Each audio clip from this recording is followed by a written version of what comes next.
马加尔尼眼中的盛世，一扇棱镜，照见大清官场的真相。中国人心中往往怀揣一个盛世梦，渴望国富民强。回溯历史，确实有那么几个时期，在国富兵强的标准下被誉为盛世。然而，若以更全面的国强民富标准衡量，历史上的所谓盛世，或许从未真正实现过。号称乾隆盛世的时期，其真实图景尤为复杂。1793年，82岁的乾隆皇帝接见了远道而来的英格兰使团，由经验丰富的外交官马加尔尼率领。此行留下的丰富记录，涵盖了当时中国的政治、经济、司法、社会、军事、教育等诸多面向。由于清朝缺乏自由出版的环境和普遍的识字率，这些外部观察恰如一面历史的棱镜，折射出所谓的乾隆盛世下那个不为人知的复杂现实。使团成员约翰·巴罗在其著作《我看乾隆盛世》中，描绘了一幅与官方宣传截然不同的景象。他提到，无论是在沿海的舟山，还是深入内陆直至京城，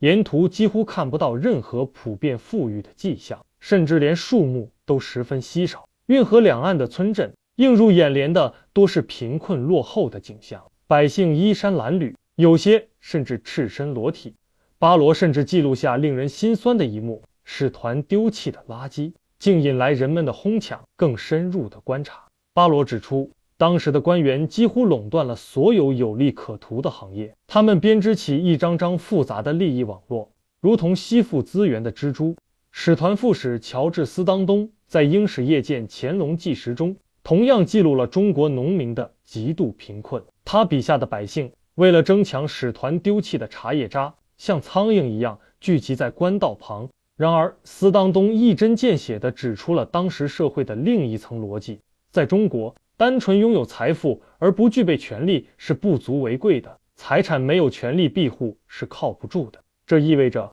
大清几乎所有的富人都必须同时是权力的拥有者或依附者，因为一旦失去权力的靠山，积累的财富转瞬就可能化为乌有。正使马加尔尼这位走访过当时世界主要经济体和强国的资深外交官，在他的日记中一语道破了乾隆盛世掩盖下的真相。这座被誉为盛世之都的京城，城墙之内是金碧辉煌的琉璃瓦殿宇，而城墙之外却是树皮都被啃光的流民。这种触目惊心的对比，揭示了表面的繁华与底层的困苦之间的巨大鸿沟。三位来自一邦的观察者，凭借着他们对全球不同社会形态的认知和敏锐的洞察力，仅仅通过一次访问和谒见，就窥见了当时中国社会乃至中国2000年官僚体系深层运作的某些奥秘。使团的记录详细描绘了他们与清朝官员的互动，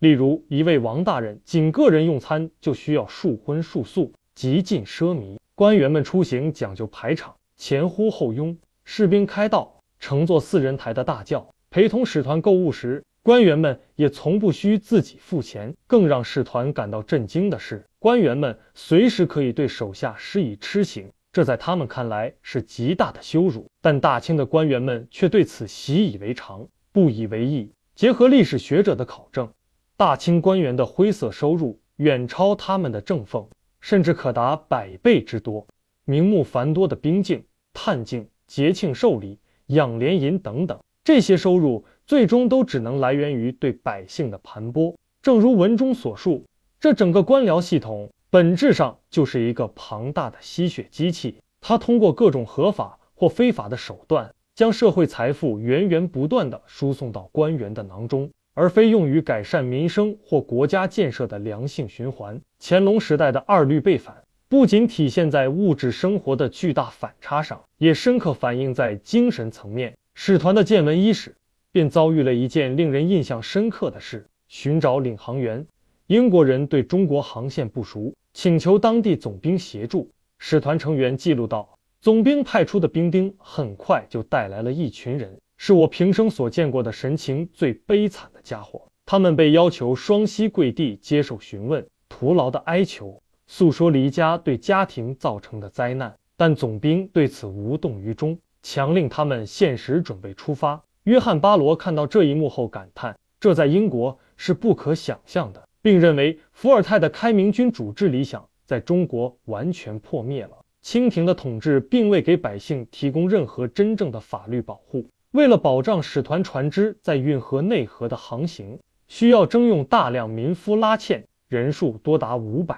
由于报酬极低或根本没有报酬，夜里常有人逃跑，第二天不得不重新征调。河岸边还有士兵监督，防止民夫偷懒或逃跑。这种场景让使团成员联想到西印度群岛监工对待黑奴的情形，令人不寒而栗。使团还考察了中国的民事诉讼，他们发现百姓普遍不愿意打官司，因为大清没有正式的律师制度，只有类似讼师的角色，而诉讼的成败往往与送礼的多少直接挂钩。法律并非公正的工具，而是权钱交易的场所。在文化方面，使团观察到当时的知识分子大多埋首于训诂学等考据研究，对更广泛或更具批判性的领域避之唯恐不及。斯当东对此评价说，他们已经被彻底阉割掉了。思想的禁锢和学术的窄化，使得知识分子丧失了对社会现实进行深刻反思和批判的能力。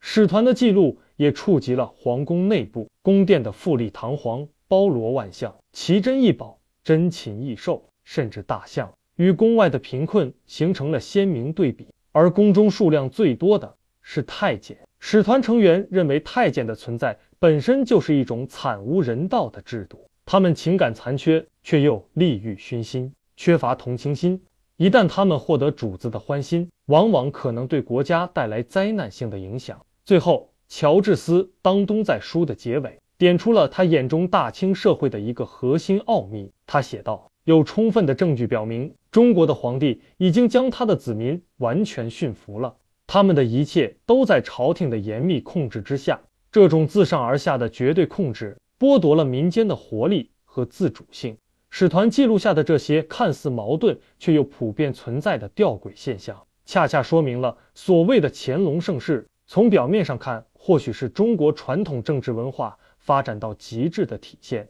但在英国使团的观察记录中，这个巅峰更像是万丈深渊边缘的那最后一块垫脚石。我的观点是，马加尔尼使团的到来像一面照妖镜，映出了大清官僚体系的本质。它并非一个服务于民、发展社会的系统，而是一个高度内卷、层层盘剥、压制活力、为上士从的吸血系统。这种系统的存在，使得国家的强大并未转化为民众的富裕和福祉，表面的繁荣难以掩盖底层的苦难和制度的衰败，最终导致了盛世之下潜伏的深刻危机。今天这个话题我就暂时说这么多，如果您有不同的看法或者建议，记得留言告诉我，欢迎订阅我的频道，我是胖僧，谢谢大家。